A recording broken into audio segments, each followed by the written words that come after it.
जल जंगलों की सैर करावा मेरे प्यारे दे कम दिखावा। चल जंगलों की सैर करावा ओ मेरे प्यारे दे कम दिखावा। चल जंगलों की सैर करावा मेरे प्यारे दे जगावा। ओ चल जंगलों की सैर करावा मेरे प्यारे दे कम दिखावा। जंगलों की सैर करावा ओ मेरे प्यारे दे कम दिखावा। चल जंगलों की सैर करावा गुरु प्यारे दे कम दिखावा। चल जंगलों की सैर करावा ओ गुरु प्यारे दे कम दिखावा। ढाल बनाए ने किन्ने ढाल बनाए ने किंदा राशन पाउंदे ने। तला बनाए ने वो कितना राशन पाउंदे ने। तला बनाए ने वो कितना राशन पाउंदे ने।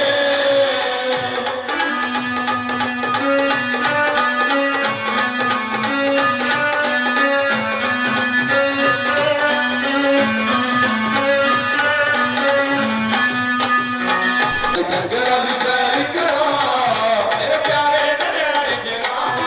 ओ चल जंगलों की सैर करावा मेरे प्यारे दे कम दिखावा। जंगलों की सैर करावा ओ मेरे प्यारे दे कम दिखावा।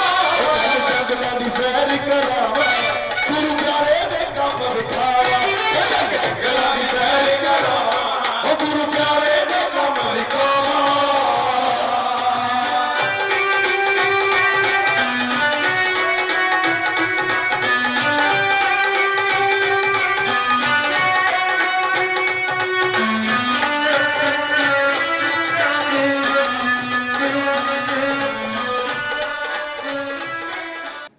ਇਸ ਤਰ੍ਹਾਂ ਦੇ ਅਨੇਕਾਂ ਹੀ ਤਲਾਅ ਜਿਹੜੇ ਸਤਿਗੁਰ ਪਿਆਰਾ ਸਿੰਘ ਜੀ ਮਹਾਰਾਜ ਵੱਲੋਂ ਜੰਗਲਾਂ ਵਿੱਚ ਬਣਾਏ ਹੋਏ ਆ ਜਾਨਵਰਾਂ ਵਾਸਤੇ।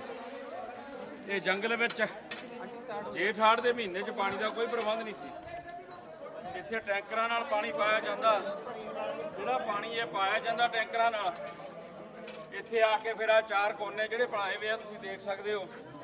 ਇਹਨਾਂ ਕੋਨਿਆਂ ਰਾਹੀਂ ਜਾਨਵਰ ਆਉਂਦੇ ਆ, ਹਿਰਨ ਪਾੜੇ ਆਉਂਦੇ ਆ, ਬਾਂਦਰ ਆਉਂਦੇ ਆ, ਬੋਧਕ ਆਉਂਦੇ ਆ, ਬਹੁਤ ਜਾਨਵਰ ਆਉਂਦੇ ਆ ਜਿਹੜੇ ਆਪਣੀ ਪਿਆਸ ਬੁਝਾਉਂਦੇ ਆ।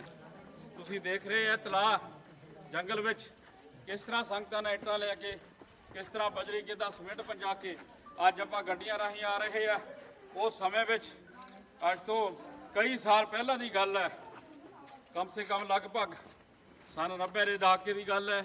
ਉਸ ਟਾਈਮ ਇੱਥੇ ਪੈਦਲ ਸੰਗਤ ਆਉਂਦੀ ਹੁੰਦੀ ਸੀ। ਪੈਦਲ ਸੰਗਤ ਆ ਕੇ ਜਿਹੜੀ ਬਾਬਾ ਪਿਆਰਾ ਸਿੰਘ ਜੀ ਦੇ ਨਾਲ ਇੱਥੇ ਸੇਵਾ ਕਰਦੀ ਸੀ ਤਲਾਅ ਦੀ, ਉਹਨਾਂ ਦਾ ਇੱਕੋ ਹੀ ਉਪਦੇਸ਼ ਸੀ, ਇਨਸਾਨ ਖਾ ਕੇ ਹਰਾਮ ਕਰ ਸਕਦਾ ਪਰ ਬੇਜ਼ਬਾਨ ਜੀਵ ਕਦੇ ਹਰਾਮ ਨਹੀਂ ਕਰ ਸਕਦਾ। ਉਹਨਾਂ ਦੇ ਦਰਸਾਏ ਮਾਰਗ ਤੇ ਚੱਲ ਕੇ ਸੰਗਤ ਛੋਟੇ ਛੋਟੇ ਬੱਚਿਆਂ ਤੋਂ ਲੈ ਕੇ ਬਜ਼ੁਰਗਾਂ ਤੱਕ ਸਾਰੇ ਹੀ ਜਿਹੜੇ ਸੇਵਾ ਕਰਦੇ ਸੀ ਇੱਥੇ ਆ ਕੇ। ਆਹ ਜਿਹੜੀ ਇੱਕ ਬਹੁਤ ਬੜੀ ਪਹਾੜੀ ਸੀ, ਇਸ ਤਲਾਅ ਨੂੰ ਬਣਾਉਣ ਵਾਸਤੇ ਕਈ ਸਾਲ ਲੱਗੇ। ਆਖਰਕਾਰ ਜਦੋਂ ਕਈ ਸਾਲ ਲੱਗੇ ਪਹਿਲਾਂ ਇਹਨੂੰ ਪੱਟਿਆ ਗਿਆ, ਉਸ ਤੋਂ ਬਾਅਦ ਤਲਾਅ ਨੂੰ ਫਿਰ ਬਣਾਇਆ ਗਿਆ। ਕਿੱਦਾਂ ਬਜਰੀ, ਕਿੱਦਾਂ ਸਿਮੈਂਟ, ਕਿੱਦਾਂ ਰੇਤਾ, ਕਿੱਦਾਂ ਸਮਾਨ ਪਹੁੰਚਾਇਆ ਤੁਸੀਂ ਦੇਖ ਸਕਦੇ ਹੋ ਜੰਗਲਾਂ ਦੇ ਵਿੱਚ। ਇਹ ਤਲਾਅ ਹੈ ਜਿਹੜਾ ਪਿਆਰੀ ਸਾਧ ਸੰਗਤ ਜੀ, ਇਹ ਜਾਨਵਰਾਂ ਦੇ ਲਈ, ਪਸ਼ੂ ਪਰਿੰਦਿਆਂ ਪੰਛੀਆਂ ਲਈ ਤਲਾਅ ਬਣਾਇਆ ਗਿਆ।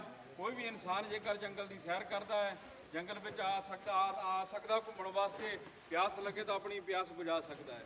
ਇੱਥੇ ਰਾਸ਼ਨ ਜਾਨਵਰ ਜਿੱਦਾਂ ਦਾ ਜਾਨਵਰ ਹੈ ਉੱਦਾਂ ਦਾ ਮਹਾਰਾਜ ਨੇ ਉਹਦਾ ਰਾਸ਼ਨ ਦਾ ਪ੍ਰਬੰਧ ਕੀਤਾ। ਪਾਣੀ ਮਿੱਤਰ ਵੀ ਪੀ ਸਕਦਾ, ਦੁਸ਼ਮਣ ਵੀ ਪੀ ਸਕਦਾ, ਆਪਣੀ ਪਿਆਸ ਬੁਝਾ ਸਕਦਾ। ਉਹ ਕਹਿੰਦੇ ਜੇ ਮੇਰੀ ਕਿਸੇ ਨੇ ਨਿੰਦਿਆ ਵੀ ਕਰਨੀ ਹੈ ਤਾਂ ਜੰਗਲ ਵਿੱਚ ਪਾਣੀ ਪੀ ਕੇ ਪਿਆਸ ਬੁਝਾ ਕੇ ਤਾਂ ਉਹ ਮੇਰੀ ਨਿੰਦਿਆ ਕਰੇ, ਮੈਨੂੰ ਕੋਈ ਫਰਕ ਨਹੀਂ ਹੈ ਕਿਉਂਕਿ ਮਹਾਰਾਜ ਮੇਰੇ ਨਾਲ ਹੈ। ਸੇਵਾ ਸਦਾ ਨੀ ਦਿਲ ਚੋਲੀ ਦੀ ਚੱਲੀ ਰਹਿਣੀ, ਉਹ ਸੇਵਾ ਕਰ ਲੋ ਕਰਮਾਂ ਵਾਲਿਓ। ਸੇਵਾ ਸਦਾ ਨੀ ਰਾਸ਼ਨ ਦੀ ਚੱਲੀ ਰਹਿਣੀ, ਉਹ ਸੇਵਾ ਕਰ ਲੋ ਕਰਮਾਂ ਵਾਲਿਓ। ਬੋਲੋ ਸਾਰੇ।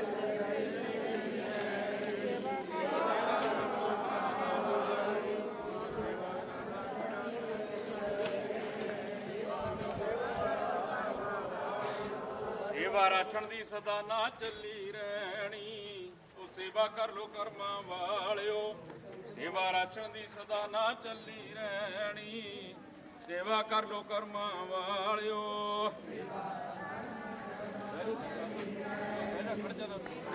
ਹੌਲੀ ਚੱਲ ਬਾਬਾ।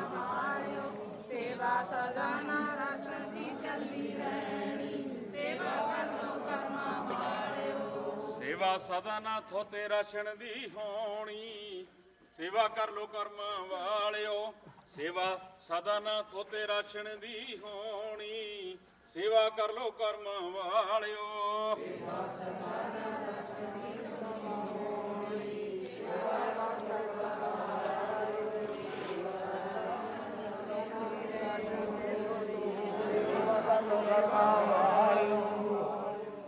ਸੇਵਾ ਸਦਾ ਨਾ ਰਾਸ਼ਨ ਦੀ ਥੋਤੋਂ ਹੋਣੀ ਸੇਵਾ ਕਰ ਲੋ ਕਰਮਾਂ ਵਾਲਿਓ ਸੇਵਾ ਸਦਾ ਨਾ ਰਾਸ਼ਨ ਦੀ ਥੋਤੋਂ ਹੋਣੀ ਉਹ ਸੇਵਾ ਕਰ ਲੋ ਕਰਮਾਂ ਵਾਲਿਓ ਸੇਵਾ ਸਦਾ ਨਾ ਰਾਸ਼ਨ ਦੀ ਥੋਤੋਂ ਹੋਣੀ ਸੇਵਾ ਕਰ ਲੋ ਕਰਮਾਂ ਵਾਲਿਓ ਸੇਵਾ ਸਦਾ ਨਾ ਰਾਸ਼ਨ ਦੀ ਥੋਤੋਂ ਹੋਣੀ ਸੇਵਾ ਕਰ ਲੋ ਕਰਮਾਂ ਵਾਲਿਓ ਸੇਵਾ ਰਾਸ਼ਨ ਦੀ ਸਦਾ ਨਾ ਥੋਤੋਂ ਹੋਣੀ ਸੇਵਾ ਕਰ ਲੋ ਕਰਮਾਂ ਵਾਲਿਓ ਸੇਵਾ ਰਾਸ਼ਨ ਦੀ ਸਦਾ ਨਾ ਥੋਤੋਂ ਹੋਣੀ ਸੇਵਾ ਕਰ ਲੋ ਕਰਮਾਂ ਵਾਲਿਓ ਸੇਵਾ ਰਾਸ਼ਨ ਦੀ ਸਦਾ ਨਾ ਥੋਤੋਂ ਹੋਣੀ ਸੇਵਾ ਕਰ ਲੋ ਕਰਮਾਂ ਵਾਲਿਓ ਸੇਵਾ ਰਾਸ਼ਨ ਦੀ ਸਦਾ ਨਾ ਥੋਤੋਂ ਹੋਣੀ ਸੇਵਾ ਕਰ ਲੋ ਕਰਮਾਂ ਵਾਲਿਓ ਪਰ ਕਹਿੰਦੇ ਵੀ ਜਿਹੜਾ ਇਨਸਾਨ ਆਇਆ ਪਿਆਰੀ ਸਾਧ ਸੰਗਤ ਜੀ ਉਹਨਾਂ ਇੱਕ ਦਿਨ ਜਾਣਾ ਹੀ ਜਾਣਾ ਇਸ ਸੰਸਾਰ ਛੱਡ ਕੇ ਇਹ ਸੰਸਾਰ ਇੱਕ ਚਲੋ ਚਲੀ ਦਾ ਮੇਲਾ ਹੈ ਸਦਾ ਵਾਸਤੇ ਬਹੁਤੀ ਉਮਰ ਨਹੀਂ ਹੈ ਇਨਸਾਨ ਦੀ ਪਿਆਰੀ ਸਾਧ ਸੰਗਤ ਜੀ ਬਹੁਤੀ ਉਮਰ ਨਹੀਂ ਇਨਸਾਨ ਦੀ ਉਹ ਕਹਿੰਦੇ ਜਿਹੜਾ ਇਨਸਾਨ ਆਇਆ ਉਹਨੂੰ ਸਾਰੇ ਧਰਮਾਂ ਦਾ ਸਤਿਕਾਰ ਕਰਨਾ ਚਾਹੀਦਾ ਗੁਰੂਆਂ ਪੀਰਾਂ ਪਕੰਬਰਾਂ ਦਾ ਸਤਿਕਾਰ ਕਰਨਾ ਚਾਹੀਦਾ ਰਹਿਬਰਾਂ ਦਾ ਸਤਿਕਾਰ ਕਰਨਾ ਚਾਹੀਦਾ ਲੋੜਵੰਦਾਂ ਦੀ ਮਦਦ ਕਰਨੀ ਚਾਹੀਦੀ ਨਿਰਸਵਾਰਥ ਹੋ ਕੇ ਉਹ ਇਨਸਾਨ ਇਸ ਸੰਸਾਰ ਤੇ ਸਦਾ ਬੈਠਾ ਨਹੀਂ ਰਹਿਣਾ ਥੋੜੇ ਟਾਈਮ ਵਾਸਤੇ ਤੂੰ ਆਇਆ ਜਦ ਦਾ ਤੂੰ ਜਨਮ ਲਿਆ ਤੇਰੀ ਉਮਰ ਘਟਦੀ ਹੈ ਵੱਧਦੀ ਨਹੀਂ ਹੈ ਕਿਆ ਪਤਾ ਕਦੋਂ ਇਹ ਕਲਬੂਤ ਚੋਂ ਰੂਹ ਨਾ ਨਿਕਲ ਕੇ ਚਲੇ ਜਾਣਾ ਜਿੰਨੀ ਸੇਵਾ ਕਰ ਲੂੰਗਾ ਉਨੀ ਥੋੜੀ ਹੈ ਇਹ ਸੇਵਾ ਕੀਤੀ ਕਦੇ ਬਿਰਥੀ ਨਹੀਂ ਜਾਂਦੀ ਹਰ ਧਰਮ ਦਾ ਸਤਿਕਾਰ ਕਰ ਗਊਆਂ ਗਰੀਬਾਂ ਬੇਜਵਾਨ ਜੀਵਾਂ ਦੀ ਸੇਵਾ ਕਰ ਗੱਲਾਂ ਕਰਨੀਆਂ ਸੌਖੀਆਂ ਜੋ ਬਾਬੇ ਪਿਆਰੇ ਨੇ ਕੰਮ ਕਰਕੇ ਦਿਖਾਏ ਕਿਸੇ ਯੁੱਗ ਦੀ ਮਿਸਾਲ ਨਹੀਂ ਹੈ ਝੂਠੀਆਂ ਤੂਮਤਾਂ ਝੂਠੇ ਲੋਕਾਂ ਨੇ ਨਿੰਦਕ ਲੋਕਾਂ ਨੇ ਬਥੇਰਾ ਕੂੜ ਪ੍ਰਚਾਰ ਕੀਤਾ ਪਰ ਜਿਹਨੂੰ ਅਸਲ ਰਸਤਾ ਮਿਲ ਜਾਵੇ ਪੂਰਨ ਗੁਰੂ ਮਿਲ ਜਾਵੇ ਉਹ ਉਹਨੂੰ ਕਦੇ ਘਾਟਾ ਨਹੀਂ ਪੈਂਦਾ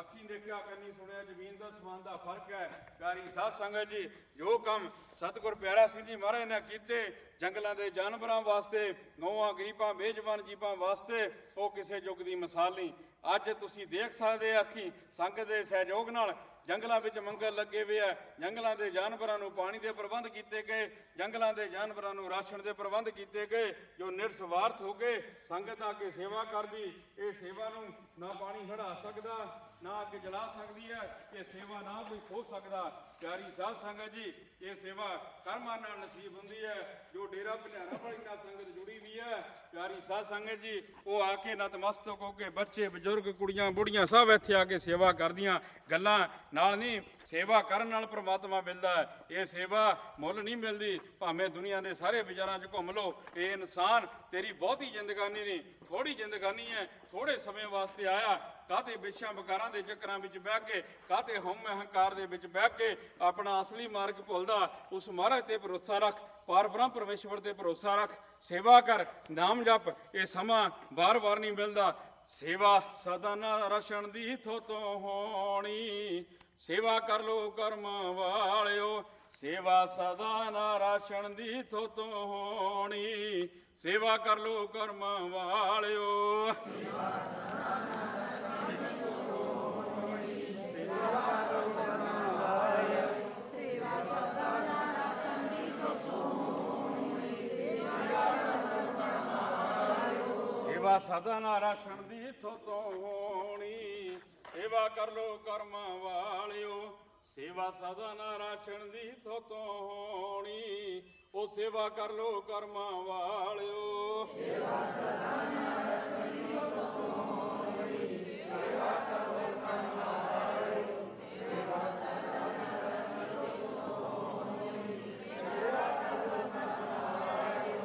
ਸੇਵਾ ਸਦਾ ਨਾ ਰਾਸ਼ਨ ਦੀ ਥੋਤੋਂ ਹੋਣੀ ਸੇਵਾ ਕਰ ਲੋ ਕਰਮਾਂ ਵਾਲਿਓ ਸੇਵਾ ਸਦਾ ਨਾ ਰਾਸ਼ਨ ਦੀ ਥੋਤੋਂ ਹੋਣੀ ਸੇਵਾ ਕਰ ਲੋ ਕਰਮਾਂ ਵਾਲਿਓ ਸੇਵਾ ਸਦਾ ਨਾ ਰਾਸ਼ਨ ਦੀ ਥੋਤੋਂ ਹੋਣੀ ਸੇਵਾ ਕਰ ਲੋ ਕਰਮਾਂ ਵਾਲਿਓ। ਸੇਵਾ ਸਦਾ ਨਾਲ ਸੰਗੀ ਤੋੜੀ, ਸੇਵਾ ਕਰ ਲੋ ਕਰਮਾਂ ਵਾਲਿਓ।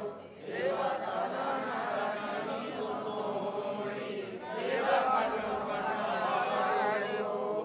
ਕਰਮਾਂ ਵਾਲੀਆਂ ਰੂਹਾਂ ਸੇਵਾ ਕਰਦੇ ਪੰਛੀਆਂ ਦੀਆਂ, ਉਹ ਕਰਮਾਂ ਵਾਲੀਆਂ ਰੂਹਾਂ ਜੋ ਸੇਵਾ ਕਰਦੀਆਂ ਪੰਛੀਆਂ ਦੀਆਂ। ਉਹ ਕਰਮਾਂ ਵਾਲੀਆਂ ਰੂਹਾਂ ਸੇਵਾ ਕਰਦੀਆਂ ਪੰਛੀਆਂ ਦੀਆਂ।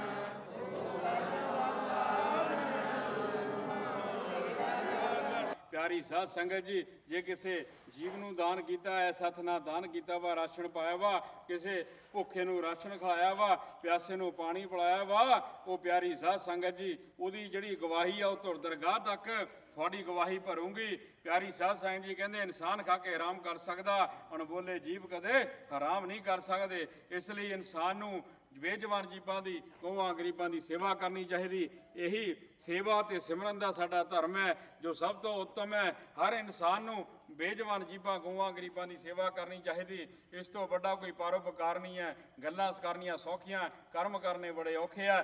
ਕਰਮ ਇਨਸਾਨ ਤਾਂ ਹੀ ਕਰ ਸਕਦਾ ਆਪਣੇ ਸ਼ੈਤਾਨੀ ਮਨ ਤੋਂ, ਤਾਂ ਹੀ ਵਧੀਆ ਇਨਸਾਨ ਬਣ ਸਕਦਾ ਜੇਕਰ ਕਿਸੇ ਰਹਿਬਰਾਂ ਮਹਾਂਪੁਰਸ਼ਾਂ ਦਾ ਲੜ ਫੜਿਆ ਵਾ ਹੋਵੇ, ਗੁਰੂਆਂ ਪੀਰਾਂ ਦਾ ਲੜ ਫੜਿਆ ਵਾ ਹੋਵੇ, ਸਭ ਦਾ ਸਤਿਕਾਰ ਕਰਦਾ ਹੋਵੇ, ਪੂਰੇ ਪਰਮੇਸ਼ਵਰ ਨੂੰ ਮੰਨਦਾ ਹੋਵੇ, ਉਹੀ ਇਹੋ ਜਿਹੇ ਕਾਰਜ ਕਰ ਸਕਦਾ ਹੈ। ਇਹੋ ਜਿਹੇ ਕਾਰਜ ਕਰਾ ਸਕਦਾ ਹੈ। ਉਹਦੀ ਉਹ ਸੰਗਤ ਇਹੋ ਜਿਹੇ ਕਾਰਜ ਕਰ ਸਕਦੀ ਹੈ। ਪਿਆਰੀ ਸਾਧ ਸੰਗਤ ਜੀ, ਆਓ ਜੋ ਦੀਵਾਲੀ ਹੈ, ਜੋ ਇਹ ਦੀਵਾਲੀ ਦਾ ਤਿਉਹਾਰ ਹੈ, ਗਊਆਂ ਗਰੀਬਾਂ ਬੇਜਵਾਨ ਜੀਵਾਂ ਦੀ ਸੇਵਾ ਕਰਕੇ ਆਪਾਂ ਦੀਵਾਲੀ ਮਨਾਈਏ। ਵੱਢ ਟੋਕ ਕਰਕੇ ਬੇਜਵਾਨ ਜੀਵਾਂ ਦਾ ਮਾਸ ਖਾ ਕੇ ਦੀਵਾਲੀ ਮਨਾਉਂਦੇ ਤਾਂ ਬਹੁਤ ਦੇਖੇ ਹੋਣਗੇ। ਇਹੋ ਜਿਹੇ ਵੀ ਰੂਹਾਂ ਬੈਠੀਆਂ ਧਰਤੀ ਦੇ, ਜਿਹੜੀਆਂ ਦਾਨ ਪੁੰਨ ਕਰਕੇ, ਲੋੜਵੰਦਾਂ ਦੀ ਮਦਦ ਕਰਕੇ, ਗਊਆਂ ਗਰੀਬਾਂ ਦੀ ਸੇਵਾ ਕਰਕੇ ਦੀਵਾਲੀ ਮਨਾਉਂਦੀ ਹੈ। ਆਓ ਜਿੰਨਾ ਇਨਸਾਨ ਨੂੰ ਜ਼ਿੰਦਗੀ ਜੀਣ ਦਾ ਅਧਿਕਾਰ ਹੈ, ਉਨਾ ਹੀ ਬੇਜਵਾਨ ਜੀਵਾਂ ਨੂੰ ਜ਼ਿੰਦਗੀ ਜੀਣ ਦਾ ਅਧਿਕਾਰ ਹੈ। ਸਾਨੂੰ ਕੋਈ ਅਧਿਕਾਰ ਨਹੀਂ ਕਿਸੇ ਦੀ ਹੱਤਿਆ ਕਰਨ ਦਾ। ਪਿਆਰੀ ਸਾਧ ਸੰਗਤ ਜੀ, ਜਿੰਨਾ ਪਸ਼ੂਆਂ ਪਰਿੰਦਿਆਂ, ਜਿੰਨਾ ਇਨਸਾਨਾਂ ਦੀ ਉਮਰ ਪ੍ਰਮਾਤਮਾ ਨੇ ਕਰਮਬੱਧ ਲਿਖੀ ਹੈ, ਉਨੀ ਉਹ ਪਸ਼ੂਆਂ ਪਰਿੰਦਿਆਂ ਪੰਛੀਆਂ ਦੀ ਉਮਰ ਕਰਮਬੱਧ ਲਿਖੀ ਹੈ। ਉਸੇ ਜਿਸ ਤਰ੍ਹਾਂ ਅਸੀਂ ਜ਼ਿੰਦਗੀ ਬਤੀਤ ਕਰਕੇ ਸੰਸਾਰ ਛੱਡ ਕੇ ਚਲੇ ਜਾਣਾ, ਉਸੇ ਤਰ੍ਹਾਂ ਪਸ਼ੂਆਂ ਪਰਿੰਦਿਆਂ ਪੰਛੀਆਂ ਨੇ ਵੀ ਆਪਣੀ ਜ਼ਿੰਦਗੀ ਬਤੀਤ ਕਰਕੇ ਸੰਸਾਰ ਛੱਡ ਕੇ ਚਲੇ ਜਾਣਾ। ਪਿਆਰੀ ਸਾਧ ਸੰਗਤ ਜੀ, ਜੇ ਤੂੰ ਜਿਉਂਦਿਆਂ ਨੂੰ ਨਹੀਂ ਬਚਾਉਣ ਜੋਗਾ, ਮੋਇਆਂ ਨੂੰ ਕਿਉਂ ਮਾਰਦਾ ਹੈ? ਚੰਗੇ ਕਰਮ ਕਰਕੇ ਚੰਗਾ ਇਨਸਾਨ ਤਾਂ ਬਣ ਸਕਦਾ, ਪਰ ਹੇ ਇਨਸਾਨ ਤੂੰ ਭਗਵਾਨ ਨਹੀਂ ਕਹਿਲਾਉਣ ਜੋਗਾ। ਅਸੀਂ ਪੀਰਾਂ ਪਕੰਬਰਾਂ ਅਵਤਾਰਨ ਦਾ ਦੂਰ ਦੀ ਗੱਲ, ਉਹਨਾਂ ਦੇ ਚਰਨਾਂ ਦੇ ਧੂੜ ਦੇ ਸਮਾਨੀ। ਆਓ ਇੱਕ ਉਹਨਾਂ ਦੇ ਦਰਸਾਏ ਮਾਰਗ ਤੇ ਚੱਲ ਕੇ ਗਊ ਗਰੀਬ ਤੇ ਬੇਜਵਾਨ ਜੀਵਾਂ ਦੀ ਸੇਵਾ ਕਰਕੇ ਇੱਕ ਵਧੀਆ ਇਨਸਾਨ ਬਣੀਏ। ਸ਼੍ਰੀ ਗੁਰੂ ਮਹਾਰਾਜ